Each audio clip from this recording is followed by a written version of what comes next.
제가 이제 진료실에서 딱 봤을 때 저러면 안 되는데 라는 분들의 공통점을 좀 생각해 봤더니 아이를 이제 내 것이라고 생각하는 분들이 되게 많습니다. 제가 이거를 가장 크게 느낀 부분은 당연히 아동학대예요.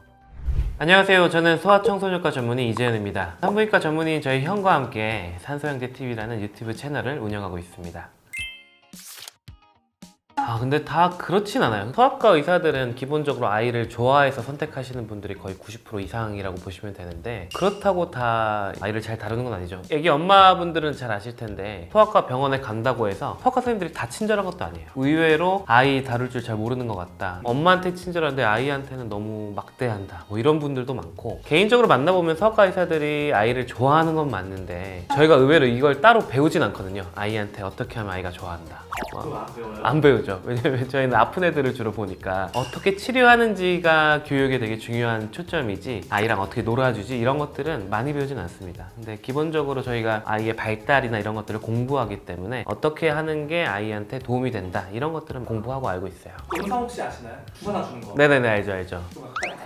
따닥하고 막 이렇게 정신없이 막 하는 분이 계신데, 사실 그런 걸 배우진 않고 개인 노하우인데요. 우리나라 병원에서 그렇게 하긴 힘들어요. 왜냐면 진료 시간이 너무 짧다 보니까 이렇게 현란하게 막 별짓거리 다 하면서 주사 놓다가는 뒤에 계신 엄마들이 불만이 너무 많아가지고 대기 너무 길다, 그런 것들 때문에 어쩔 수 없이 빨리 그냥 애기 울더라도 꽉 잡고 빨리 놓자, 이게 보통 소아과의 현실입니다. 꽉 잡으세요, 탁탁. 근데 주사 맞는 거는 오히려 조금 어릴 때 많이 맞아요, 예방접종이. 그래서 기억에 잘 안 남는 경우도 있고, 이런 트라우마들이 의외로 집에서 병원놀이 많이 하시잖아요. 그거 하면서 많이 풀려요, 애들이. 자기가 주사 맞고 와서 병원놀이 하면 엄마한테 막 주사 놓고 막 그러거든요.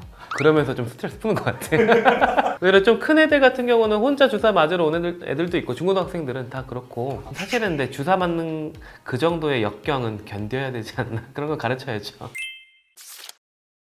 잘못된 육아 방법은 되게 많아요. 제가 이제 진료실에서 딱 봤을 때 저러면 안 되는데 라는 분들의 공통점을 좀 생각해 봤더니 아이를 이제 내 것이라고 생각하는 분들이 되게 많습니다. 내 인형, 내 거. 이 관념이 굉장히 강하신 분들이 많고, 제가 이거를 가장 크게 느낀 부분은 당연히 아동학대예요. 올해 초까지 공중보건의로 일을 하면서 한 지역에 이제 아동학대 사례판정위원으로 일을 했었거든요. 대부분 이런 말씀 많이 하세요. 내 애인데 내가 맘대로 왜 못하냐. 근데 이제 그건 너무 극단적으로 간 거고, 자기는 안 그렇다라고 생각을 많이 하시는데, 나도 모르게 내가 내 아이를 내 거라고 생각하고 하는 행동들이 되게 많습니다. 덩치가 굉장히 큰 중학생, 고등학생 아이랑 엄마랑 같이 오는 경우가 있는데, 들어오면 아이는 아무 말도 못하고 엄마가 우리 애기가 목이 아프대요 이러시는 분들이 생각보다 꽤 많아요. 우리가 육아를 하면서 아이를 키운다는 것 자체는 정말 피덩이 애기가 사회로 나가서 자기의 인생을 잘 살도록 해줘야 되잖아요. 애기로 생각할 게 아니라 하나의 인격체로 생각해주는 노력을 해줘야 되는데, 이게 안 되는 경우가 굉장히 많아요. 내 애를 보면 아직도 한참 애기 같이 보이는 거죠.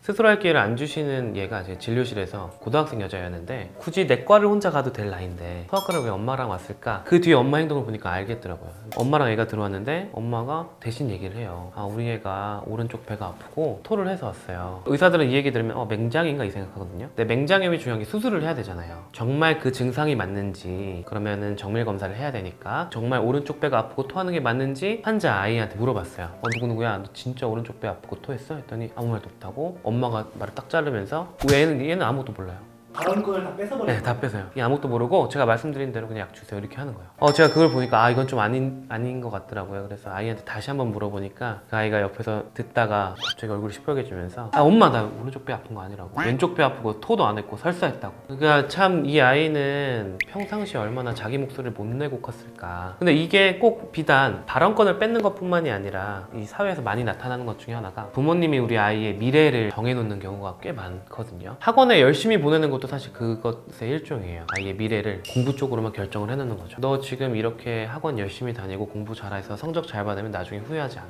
스스로 자기 미래를 설계하거나 계획을 세울 기회도 안 주고, 그러니까 그럴 능력도 안 생기는 거죠. 사실 되게 내 아이의 미래를 부모가 결정짓는다는 게 참 말이 안 되는 게, 제가 당장 다음 주 일주일 뒤에 이 시간에 뭐 하고 있을지 저도 저도 모르잖아요. 엄마 아빠도 인생을 살아보셨으면 알 테지만 내가 계획 세운 게 100% 다 들어맞은 적도 없고, 그러니까 계획이라는 건 항상 틀어질 수밖에 없기도 하고, 내가 미래를 예측하는 건 불가능한데 내 아이의 미래를 내가 결정을 해버린다. 그렇게 해서 그 아이가 성인이 되면 부모를 원망하게 되는 경우도 되게 많아요. 실제로 이제 대학교 때 공부 잘하던 친구들이 많이 왔으니까 소위 뭐 대치동이나 목동 같은 학군 좋은 동네 친구들도 많았거든요. 근데 그런 아이들 중에는 스스로 공부를 잘해서 대학에 온 친구들도 있지만 만들어져서 온 애들이 있어요. 스카이캐슬처럼 집에 들어가면 자기 방에 독서실 책상이 있대요. 거기서 공부만 하라고.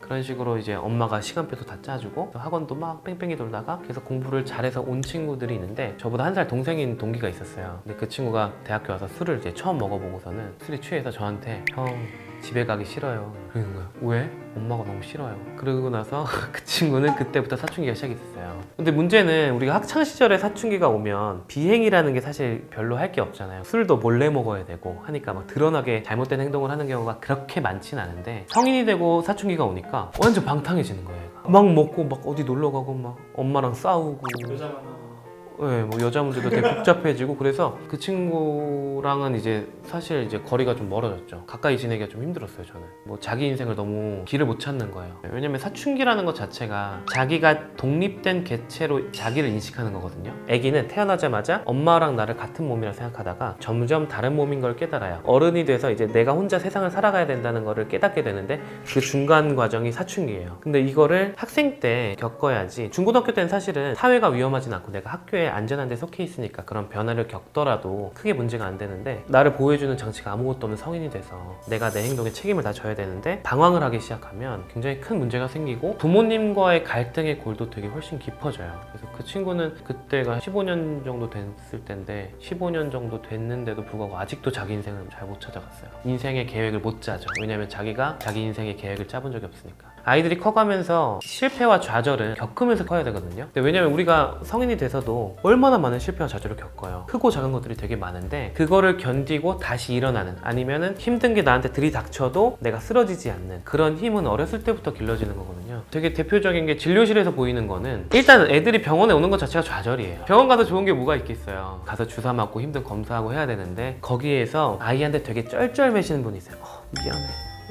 미안해. 네가 병원 와서 진짜 미안하다. 근데 와야 돼. 주사 한 번만 맞고 가자. 그런 분들이 꽤 많아요.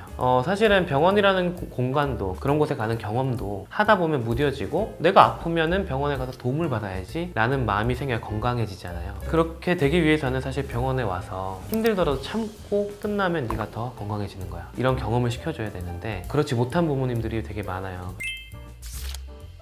제가 이제 진료를 보면서 아이들한테 인기가 많은 소아과 의사거든요. 병원에 있다 보면 저랑 결혼하고 싶다는 여자애들도 있고 막 그래요.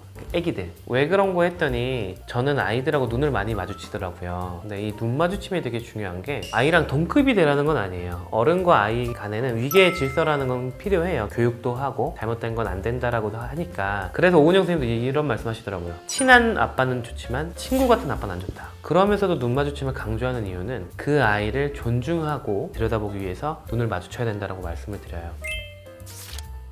우리 애가 혼자 해낼 거라는 걸 믿지 못하니까 다 케어를 해주기를 원하시는 거죠, 부모님들이. 주사 맞고 울더라도 금방 끝일 거야 라는 믿음, 얘가 넘어지면 혼자 일어날 거야 라는 믿음, 그런 것들이 있으면 아이를 좀 더 쿨하게 키울 수 있어요. 그런 믿음이 있다는 거를 표시를 해주면 아이도 자기가 자신감이 있고 실패하더라도 일어날 수 있고 이런 능력을 갖게 되거든요. 그러니까 저희 같은 경우는 걸음마 처음 할 때부터 넘어졌을 때 일으켜주지 않았어요.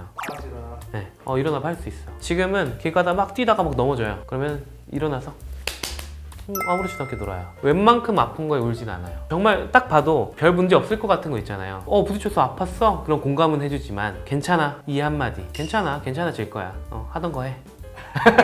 이런 믿음과 자율성을 아이한테 부여를 계속 하고 있거든요. 아이를 굉장히 믿어주고, 아이가 넘어져도 일어날 거라는 걸 믿어주고, 대신 부모의 역할은 그거라고 생각해요. 애가 넘어져서 일어나기 힘들 때 부축해 줄 수 있는, 나는 그 뒤에서 지켜보다가 도움을 줄 수 있는 그런 사람이다. 제가 떼찌떼찌 하는 거 되게 안 좋다고 말씀을 드렸는데, 아이가 뭐 넘어졌을 때 바닥에다 떼찌떼찌 하거나 주사 놓은 의사 선생님 손을 때린다거나, 우리 아이가 그걸 보면 나한테 불편하게 한 사람을 때려도 된다, 그런 폭력적인 거를 가르치는 거라고 말씀을 드렸는데, 그렇게 엄마가 대신 처리를 해주는 거는 내가 내가 힘들었을 때 내가 내 감정을 어떻게 처리하고 이 상황을 어떻게 해결해야 되는지 배울 수 없게 돼요. 아이를 믿지 못하는 거죠, 어떻게 보면. 우리 부모님들이 우리 아이 소중하다고 생각하시고, 저도 우리 아이 소중하거든요. 그렇다고 해서 내 거라고 생각하시면 안 되고, 우리 아이가 독립적인 개체로 지금 세상에 내놔도 잘 살 수 있도록 그런 식으로 생각을 하고 우리 아이에게 많은 기회를 주시고 믿음을 주시고, 그러면서 동시에 충분한 서포트를 해주시는 게 부모로서 정말 필요한 자세가 아닌가 싶습니다.